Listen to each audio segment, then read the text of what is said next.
That's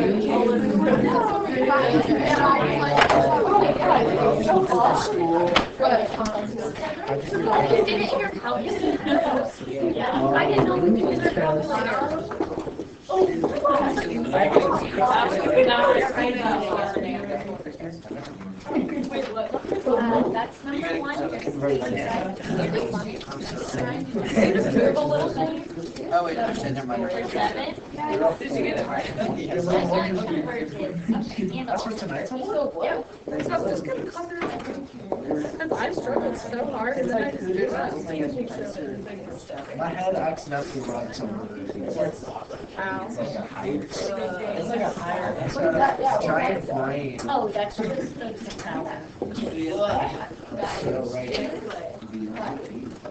It's just a given number. I wanted kids who had the right lungs. I don't know that I mean, people carry him Oh, Ryan, seriously?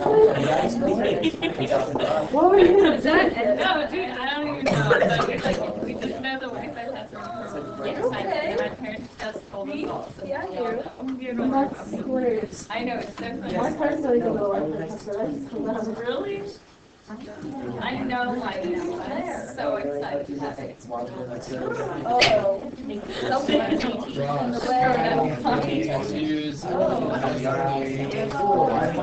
can share it with I know, I can sue people. You can lower it. Yeah, that's what I do. She said, I asked her what it does. I went, you have to get off the ball.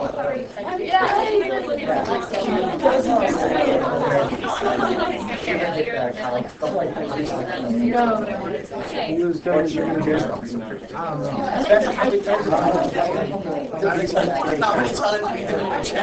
don't know. It's like at least three. Maybe you hit me so many times I've lost my memory of it. It's pretty. Okay, Lauren, in terms of, your test is until next Tuesday, but you could see homework is anytime. In terms of what I expect to see, on a ratio test, for example, I would expect to see one of these two steps. You need to communicate the big idea of the ratio test without simplifying first, and one of those does it. I don't need to see both, but one would be necessary. Most people show the first one, but it's just less right. After that, I don't care if you roll into a reciprocal cleanup whoosh kind of version. Second thing is, the way I have this written, I would lose points for the work. What's wrong with what I'm doing? It's a ratio test. You're testing against one. If you fail to show less than one, you're not conducting the test. You're just citing the conclusion. So you need to communicate that. You need to show the limit, compare it to one, then conclude, and all that needs to be there. You with me? Yes. Okay. For the next one, what you could probably use many. There's lots of tests you could be using in lots of cases, but this one, what did you think? The root test works well here. Anytime you have exponentials and it's not just straight up geometric, the root test is a good choice. What is the nth root of that? 2 over n. And what is that limit? 0. The test is the same as the root test, the right ratio test conclusion. You need to compare it to 1 to conclude convergence. Sweet? Okay. Now then, whether you know it or not, today you're entering a whole new world. New fantastic world. It's going to be crystal clear. You're going to love it. Okay. Let me show this whole new world to you. All right? It's alternating states. It's no longer just positive. It's alternating. It opens up a lot of stuff. Let me make sure you understand where you're at in the trip, though. Okay. When you are in Miss Cannon's class or my class, depending on who you learn Calc 1 from, and you're learning the product rule and the quotient rule, you're learning a bunch of techniques. And at that point, you're probably thinking, okay, What's to be done with all this? And later on, you see all the amazing things that derivatives can do and integration technique can do. You learn applications. That's kind of where you're at now. You're learning a lot of does it converge, does it diverge techniques. But the point is that eventually you're going to apply it to problems. And so don't think that it's your whole life is going to be just this converge, diverge thing. There's a point to it all. I talked to Mr. McKellep's son-in-law, who's a student of mine, Dan Hammerman. He's a physicist now, and he uses these series all the time in physics kind of applications. I don't really understand what the heck physics he's talking about, but he uses these, my point is. All right? So, all from what he learned in this class. So stick with me and know that there is a point, okay? Alternating series are huge in terms of where you're headed with Taylor series. It goes like this. Now, alternating is the big name for it, but really it doesn't even have to be alternating. Think more generally like sometimes negative. It doesn't have to be the perfect positive, negative pattern. It can just be a mixture of signs type thing. So think more generally than the name kind of indicates, all right? You've seen some alternating makers. When we talk geometric, we've done alternating geometric patterns like this one. In order to see what's going on here, the visual helps a little. Say I graph the partial sums as I add more terms. What's the first partial sum? 16. Do you agree? Yeah. Okay. The second partial sum. What's the second partial sum of the sum of the first two terms? 8. Should I join those 2 points? Why not? It's not aligned, they're not continuous. Is there such thing as the 1.4th term?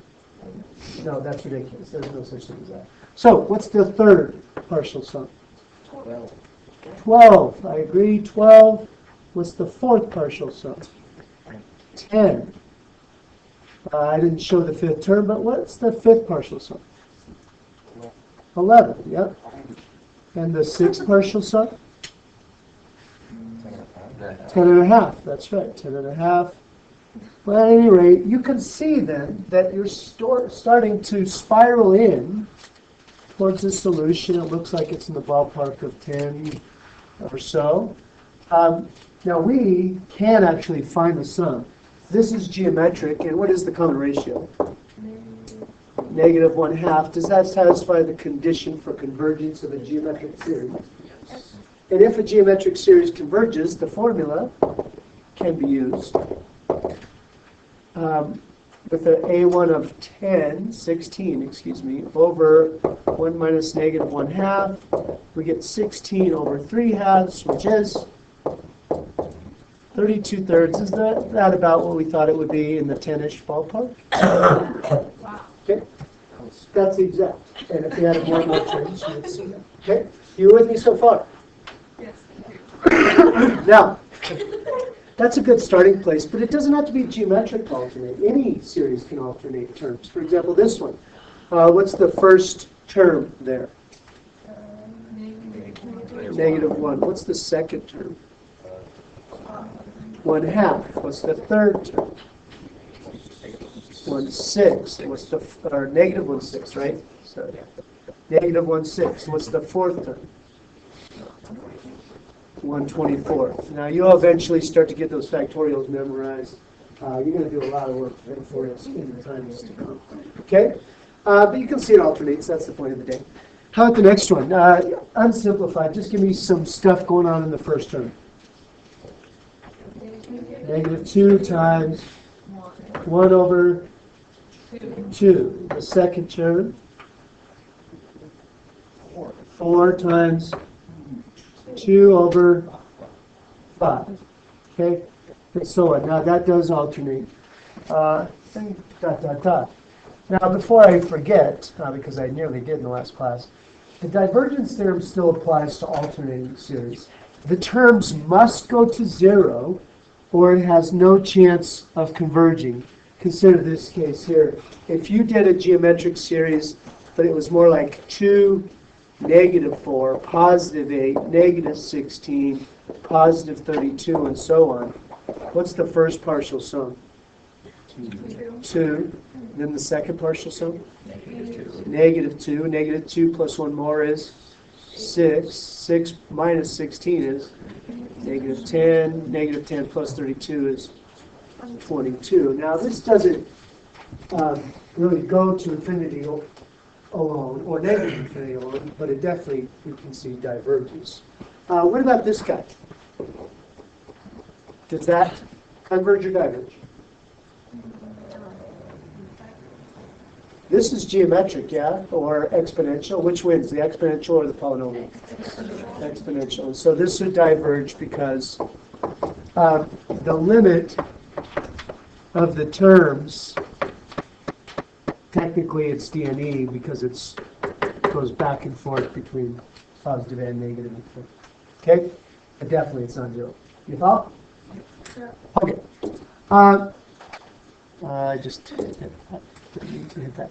Okay, so then the next question is, so what does this alternating negative do first? Does it help convergence or does it hurt convergence? The best way to illustrate this is with the harmonic series.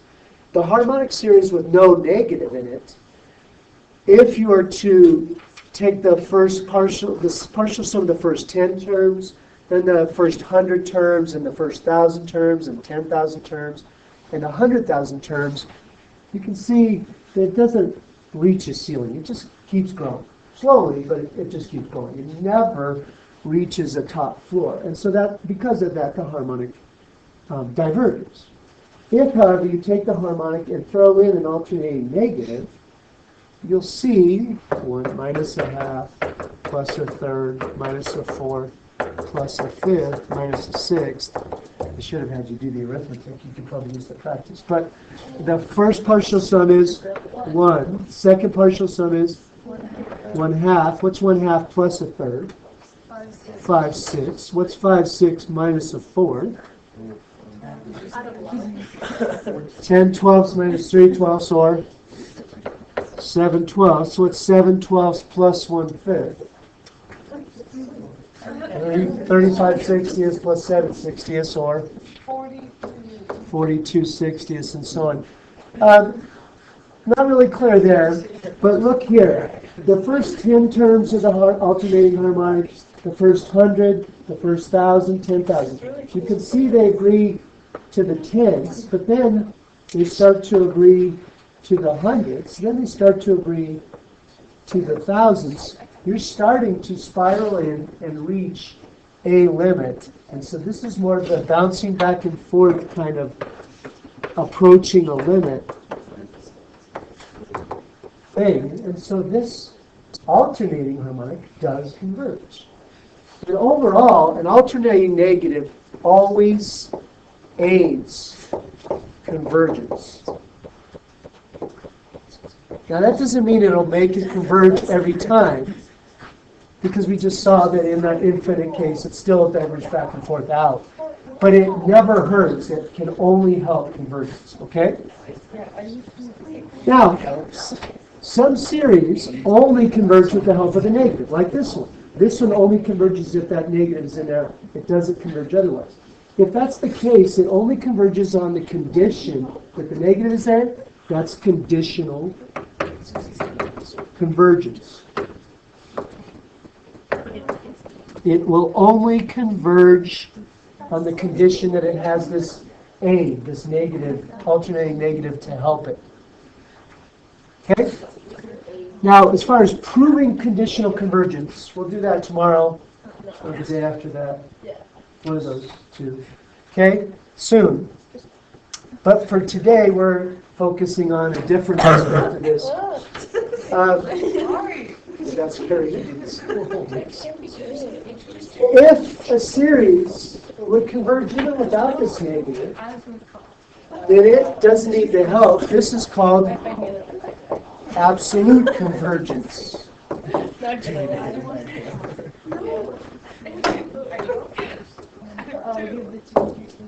Okay?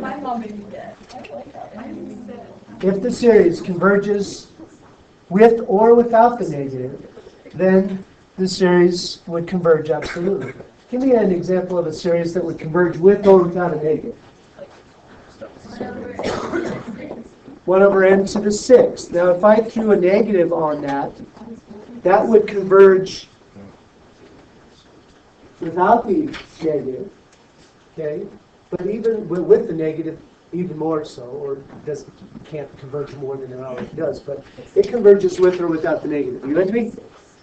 This would converge absolutely, with or without the negative. Proving something converges absolutely then involves removing the negative and seeing what happens if you take the negative out of the equation, all right?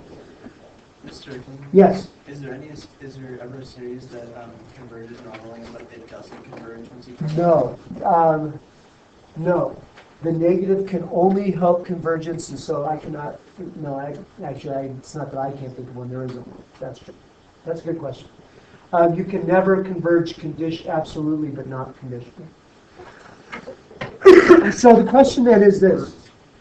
If any old series, but usually we're focusing on an alternating series, if any series is alternating or has negatives in it, and the series without the negative in it, which is to say the absolute value of the series converges, then we'd say the series converges absolutely. Now, if you remove the negative and it diverges, then it definitely does not converge absolutely.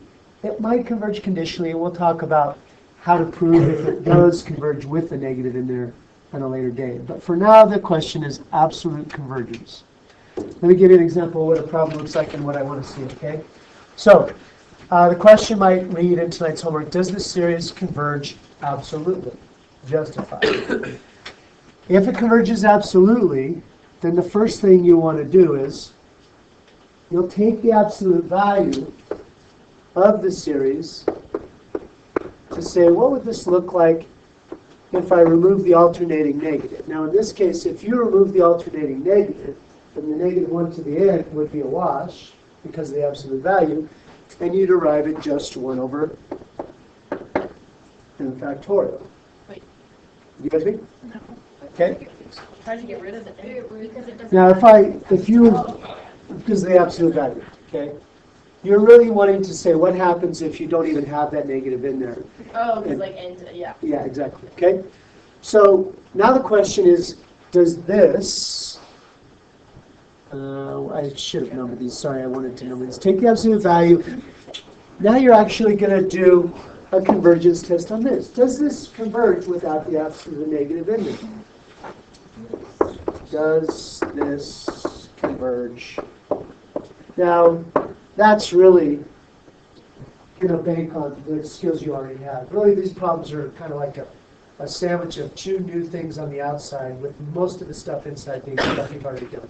The first part of the problem is the new, take the absolute value so you're only looking at the positives. But now it's like what we've done before. What do you want to do? What test? Ratio test. By ratio test, the limit as n goes to infinity of 1 over n plus 1 factorial over 1 over n factorial. The limit as n goes to infinity of just 1 over n plus 1 once the whoosh happens. And the limit of that is 0, which is less than 1. Now, as far as the conclusion, we would say that because 1 over n factorial converges, the alternating series must converge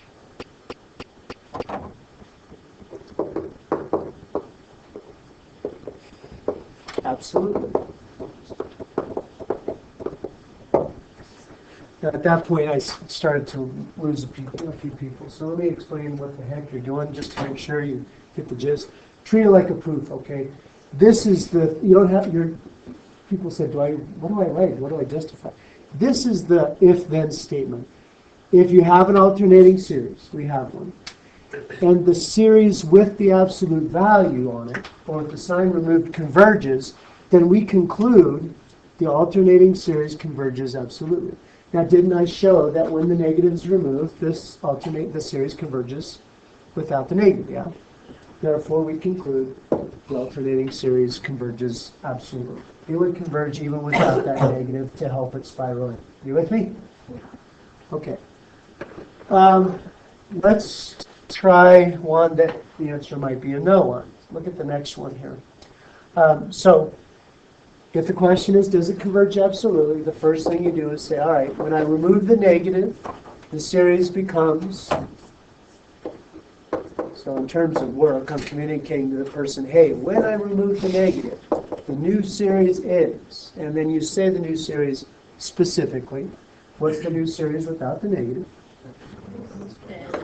And over n squared plus 1 with the negative removed, right? Yeah. Okay. Now the question is, once that's done, what happens? Does that guy converge? We get into the convergence of that. So what test do you want to run for the convergence of that? Integral test? You could do an integral test. That works well. Want to go there? Oh, wait, yeah. You could do a limit comparison test. That works too. What do you want to do? Limit comparison test. Okay, so we'll go the limit comparison test versus what series? 1 over n, the harmonic series. Okay, so the limit as n goes to infinity of n over n squared plus 1 over 1 over n, as opposed to the ratio test, where you do have to have the right thing on top, the right thing on bottom. The limit comparison test, it doesn't matter what you put on top or bottom. The limit is 1, okay, which means as time goes on, the terms would almost approach each other. Now, because that limit is finite, there's proportionality between the terms, both series converge or both diverge, right? Now what should I say? This is good limit comparison test practice. Okay, so I established that they both converge or diverge. Now what? 1 over n is converged. 1 over n diverges because it's harmonic. So n over n squared plus 1 diverges. Now we end with the absolute convergence question. If removing the negative kept it from converging, then that means that the alternating series does not converge absolutely. Now, you would typically then do conditional convergence, but that's for another lesson. He broke this up into 2 separate lessons. So you would, at this point, just stop. It doesn't converge absolutely. If you brought the negative back in, it might help it converge. In fact, you'd see that it does converge. But for now, that's all you do. You with me? Okay. I had them try this one, and that was probably mean because you're just not there yet. So let's do that one together, okay? This one is... No, this one's fine. You can do that. That's easy. Okay, this one requires a little bit of a curveball here. You're getting a little bit of a curveball. Now, let's start here. Is this alternating? Yeah. They're guessing no. That's kind of true. Yes. Like that. So would cosine of pi and alternate? Yeah. Because cosine of pi is negative. Cosine of 2 pi is positive. Cosine of 3 pi is negative. Cosine of 4 pi is okay. Now this doesn't say pi. It says cosine of n. So cosine of 1 radian. Which one radian? What's as an angle? It's about 52 degrees. Actually, 1 radian is about. It's actually a little closer to 57 degrees. All right. Always alternate. Right? 180 degrees divided by pi is about 57 degrees. So anyway, cosine of 57 degrees, positive or negative? Positive. Cosine of 114 degrees? Negative. Cosine of 171 degrees? Negative. Cosine of 4 radians? Back to positive. So it went positive, negative, negative, positive, positive, negative, negative. My point is it doesn't alternate cleanly. It's kind of all over the place. All right?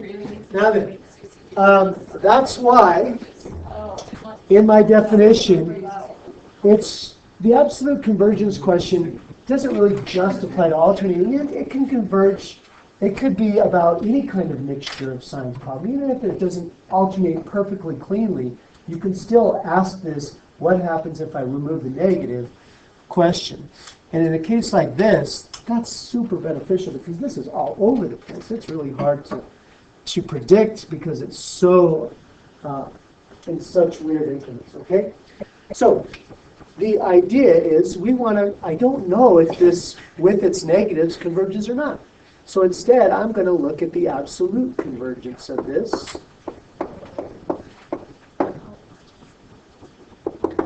Because when you are asked absolute convergence, that's what you do. You say, all right, if I take the absolute value, what happens? Now, I'd probably get some ugliness because of the cosine, but at least I wouldn't have negatives in there. All right, now then. Next question is, okay, on the previous examples, I rewrote it without the absolute value, yeah? But actually, I'm not quite sure how to do that right now. I guess I could just put the absolute value on the top. Would you agree with that? Because 2 to the n is positive no matter what. Okay, that's true. I feel safe there. But after that, I'm not quite sure. Okay, that's okay. How do you want to investigate this? What test do you want to use? Limited comparison is a good choice. It doesn't work, but it's a good choice. Give me something else. Direct comparison test this is one of those rare cases where direct works better. What do you know about cosine? Absolute value of cosine. Greater than 0 and less than 1. Now I'm going to focus on the less than 1. The greater than 0 is true, but you don't really need it. Okay, so let's say cosine of n is less than or equal to? Or equal to 1. Do you agree cosine can be 1? Yeah? You don't want to say something that's not true. Okay, so if I work for the direct comparison test, where do I go from here? Divide. You want to bring that 2 over n. And so I could divide. Is that mathematically sound to divide both sides by 2 over n? Is that going to change anything? No, they're both positive, so I can be sure that that's okay. Remember in inequalities, multiplying and dividing by negatives causes problems, but these are positive, so we're cool. All right, what next? Bringing in the sum. These individual terms are this case, so wouldn't the sum of all these terms also be less than the sum of all these terms? Okay, what do you know about that one? Finite or infinite? Finite. So we just established that our series is less than a finite, and therefore it must be finite. So we can conclude that cosine of n over 2 to the n must converge because, why? It is less than the converging geometric series. Actually, let's just say the less than 1 over 2 to the n, which converges. Why does it converge? Geometric with an r of 1/2, which is less than. Okay? Now, we still need to answer the question of the absolute convergence. Because the positive only version converged, we can say that negative mesh series, what? Absolutely converges. Okay. Now, if you want to say that all in one sentence, that's fine. For your notes, let's say that because the absolute value converges, the series originally converges absolutely.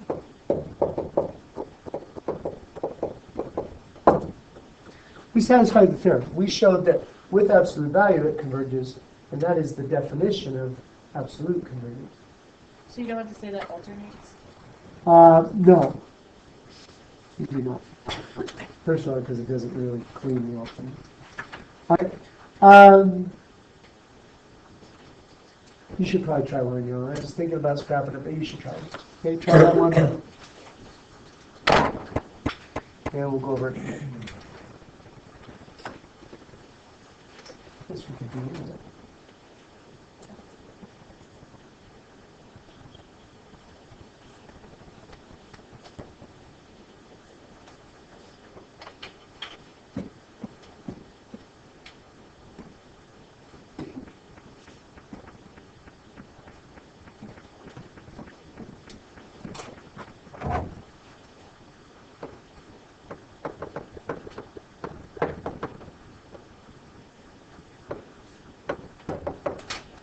just noticed how many n's I have in there. I guess you could have. I don't know what I was thinking.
It's a lot of writing. Phew.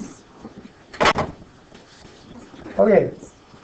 That's how you know you're getting into higher level math. If it feels like you barely write any numbers anymore, you just write stuff. You're in higher It's math. like not math. Yeah, exactly. That's what I said my last 2 years of math degree. This isn't even math. They don't even write any numbers anymore. That's the idea. It's a proof idea. And it looks something like that. Did that go okay? Okay, any questions? Cool. There are your answers to ye old homework.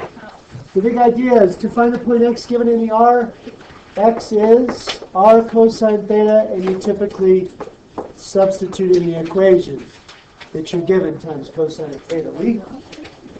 On the same token, y is R sine theta, so the equation usually times sine theta. But you didn't even do these things up there. You said, oh, you did the old, okay, not a problem, not a problem, not a problem. Okay, there it is, here I go. Right? Yeah. Boom. To find the slope to an R, theta equation, dy dx is dy d theta over dx d theta. And the dr d theta interpretation is usually, is the curve moving towards the origin or away. You don't really interpret the degree of the number itself. You don't really say it's moving toward the origin in 2 units per radian, or you just say is it moving toward the origin or not really, just the sign. Okay, your answers to the front side were K, C, A, B, E. Do we agree? Okay, I think that's right. Do you agree with those? Okay. All right, the backside, the free response, they were calculator active, which I hope you figured out eventually. Wait, you just meant calculator? What? What'd you say? These were calculator active. You may use calculator. Okay, number one was pretty straightforward, just a derivative. 1 minus 2 sine 2 theta over 2 root theta plus cosine 2 theta for dr d theta. Do you agree? Okay, cool. B, the angle that corresponds to the point of the curve with the next coordinate of 0.5. That would be something like setting x equal to 0.5, which is cosine theta times the curve, and solving by calculator, probably, and I got a theta of roughly, what'd you get for that? 0.909? 9098, so, or 91, I suppose would be fine. Okay, C, if the RD theta is negative, then R is decreasing. as you turn this way. So the curve is moving toward the origin, or approaching the origin. Something along those lines. Ready?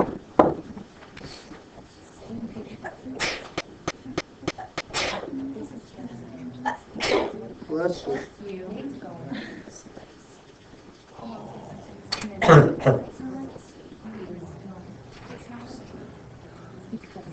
What if R is negative? I don't know the answer to this. You think about this, okay? What if R is negative and DRB theta is negative? If R is negative and DRB theta is negative, No, just say. so maybe R would go from -2 to -3. That would be decreasing. Yeah. So did you just move away from the origin? You moved away from the origin, right? So why is this too broad a generalization?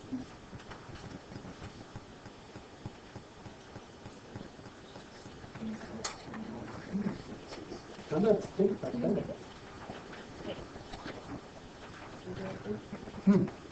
Okay, I've never seen an AP problem like that, but I'm going to look in the college textbook too. That sounds like a college level question.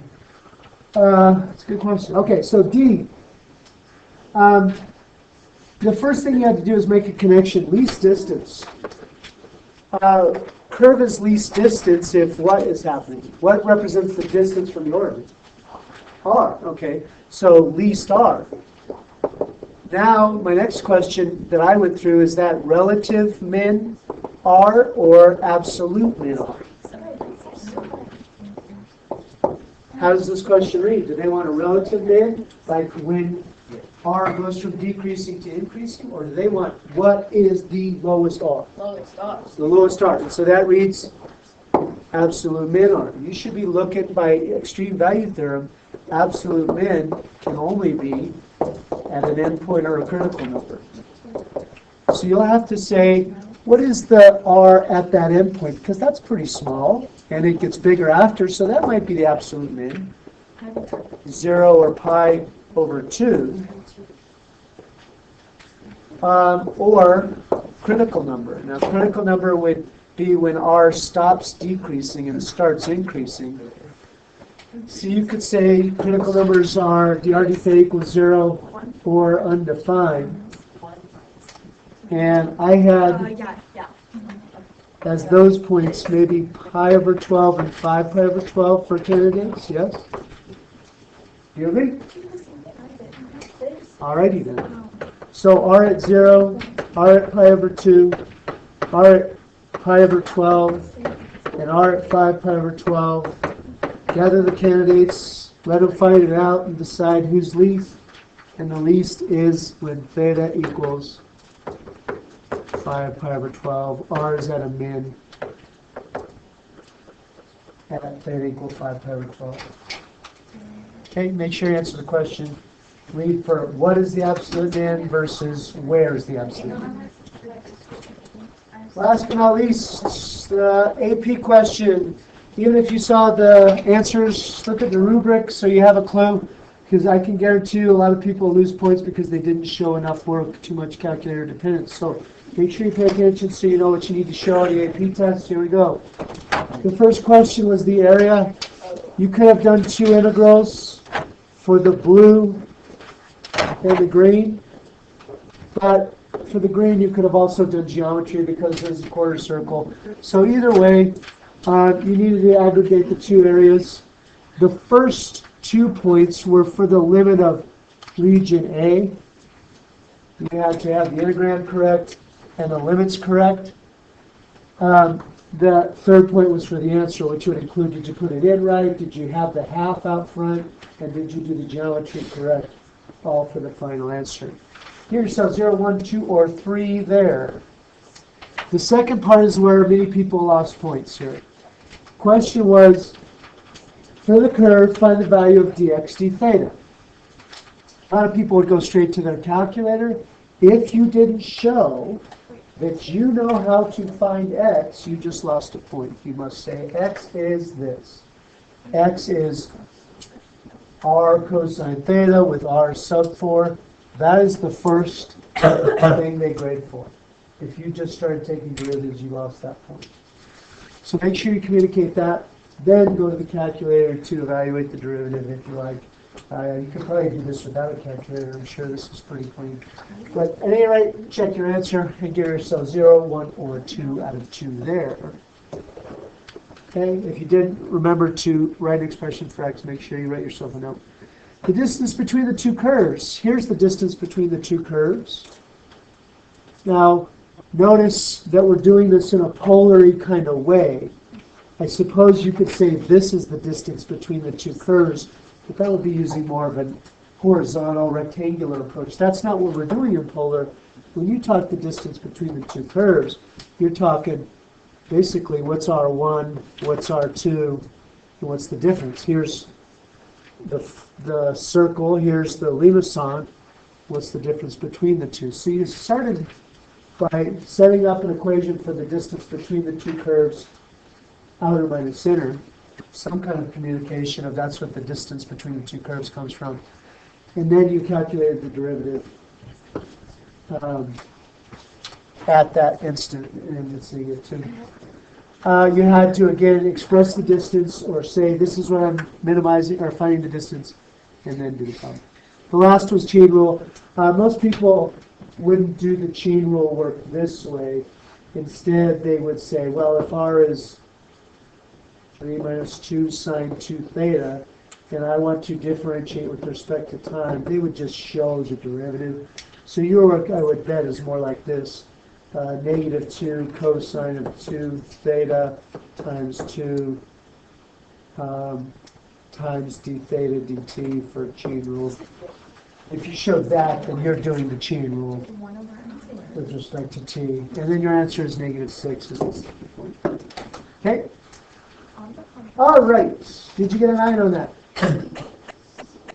All right, we're running out of time here. So just so we're clear, because we're approaching the AP test,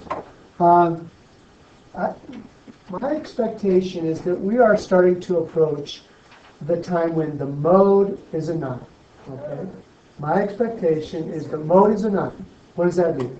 The most often occurring score is a 9. Then we will start to approach the median is the 9. What does that mean? No, median does not mean average. The one in the middle. The one in the middle. So at least half the class is getting a 9. Then we work towards the mean is the 9, which means everybody gets a 9. Okay, that's my expectation. That's what we will head towards. Don't be the last person to the 9, okay? Leave the charge to 9. You with me? All right. Understood? Are you going to leave the charge to 9 land? No. Why not? I'm getting really lost. You better start getting yourself a 9. Don't drag yourself to 9 land if we have to. I will pull you over the finish line if I have what it takes. Okay. Questions on set? Oh, never mind. That was the answers. Okay. We're done. Yay. Okay. Wait, can we do questions? Oh, yeah. Sure. What ones do you want to talk I have a quick question on number 2. on the multiple choice? Oh, no, I. Oh, you mean on set 135? Sure, why not? What's the answer to that? 25. I got it. I don't know. 135, number 2. I don't know how I got it, but I got it. That doesn't sound Can good. you use your calculator for this? Like, because how else? How did we get number 1 and then not number 2? How else? Oh, calc. It's velocity is given by the Right, equation. for, like, you can use your calculator. Why do you, is it on? Well, the answer's 25, but when I use my calculator, like, oh, okay, and Seems then. like a sign of weakness, can't you? Is it, are the roots not clean? Well, you can't, well, how are you supposed to answer them 24? Yeah, like, what is that? Again, you say accurate. Oh, wait, is that a perfect thing? Is that like the 7.4? With a power series, with a Taylor series, you actually. Okay, so calculator. And then. So calculator. I love that thirst for knowledge. Okay, go ahead. Well, we haven't gotten there yet, and I don't want a whole lesson. But then I limit computers. Can you help us with 21? I can help you with 21. What's the question on 21? So it's trig sub of some sort? Is it Yeah, so I did the is it trig sub, continuous? and I got to, Yes. well, I'm still in the middle of the trig sub, and I don't know how to integrate.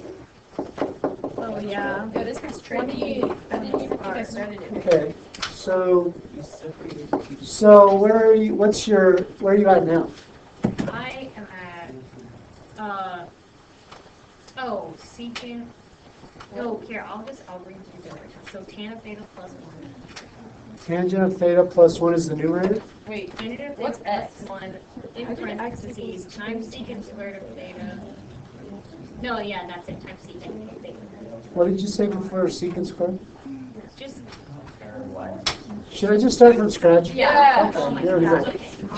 okay. So x is 2 tangent of theta. 2 tangent of theta, dx is, Secant squared theta. okay, so that becomes, now are you going to do the limits later, or are you changing the limits? Later. Do them later, okay. The indefinite integral then is something like 2 tangent of theta, 2 secant squared theta. Plus 2. That's what I said, plus 2. D theta over square root of 4 tangent squared theta plus 4. Yeah. Okay, so all the 2's go away. So the 2's all go away? No, I think you still have a 2, don't you? You have 4 over square root of 4, right? So tangent theta plus 1 secant squared theta over tangent squared plus 1 is secant squared square rooted is secant. Yeah. Okay, so one of those goes away. Yep. And tangent, oh, that's cool, I know. So tangent theta secant theta plus secant theta. Oh, I got there. Yeah, I got there. So Now, why did you stop? what did you, oh my god. How do you integrate that? Oh, it's fine. Secant theta, right? And this one is more of a memorized facty kind of thing. Wait, Right? how did you get secant of theta? That's kind of a memorized, No, memorized. I can show you where it comes from if you like. but- no, the tangent of theta is secant of theta. What? How did, That is the derivative of secant. so, did it not work? Isn't that the derivative of Can we do secant? that triangle thing now? It's okay. Triangle thing? Oh, yeah. Yeah, I'm with you. Okay, so here we go. Here's x over 2 equals tangent theta.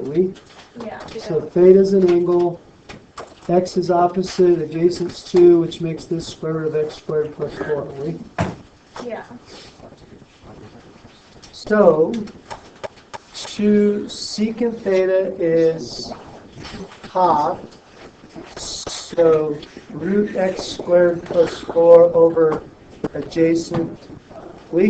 Yeah. Okay. Log of same thing. And tangent is x over 2.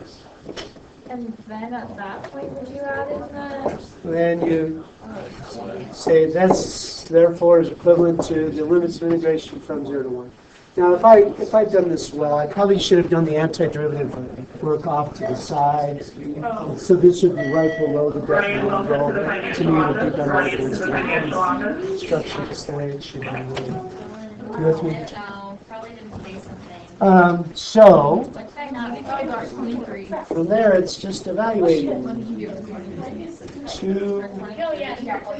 It's 5. square root 5 over 2 plus log of square root 5 over 2 plus 1 over 2 We were looking at the wrong one. minus Oh, yeah. 2 I was looking at. square root 4 over 2 plus log of square root 4 over 2 plus 0. I don't know how we do. I don't know if I have, let me check to see if I have room. I don't know if I have room for you.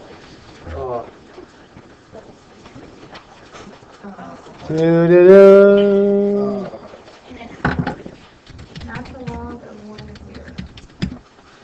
I have 1 seat left.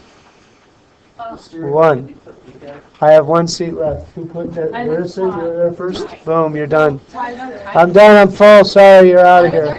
Ty was there first? Yeah. But Ty's so loud and obnoxious.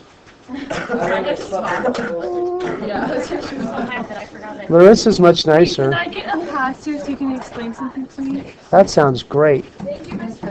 You're welcome. Have a lovely day. Am I showing this? Yes. Wait, so did you? Yes, I don't, what am I doing? Yes, sure. Larissa, you're in. Check. Okay. Wait, what? What? What do you want? Can I just have a pass? I suppose maybe. Thank you. Who am I requiring? Larissa? But Ty. not Ty? No, you are requiring time. But what about Larissa? I mean, I'd appreciate it. All right. Thank you. We'll work it out. I would also appreciate it. All right, now I'm just pushing it. Somebody's going to have to sit at I'll sit on some the chair or something, okay? Yeah, I'm fine with that. There. Thank you. That's good, because I don't have any passes left anyway. You're welcome. Okay. Dude, I know, I could buy myself. Got to stop recording. Oh, I just recorded all that. Oh, that's terrible. Yeah.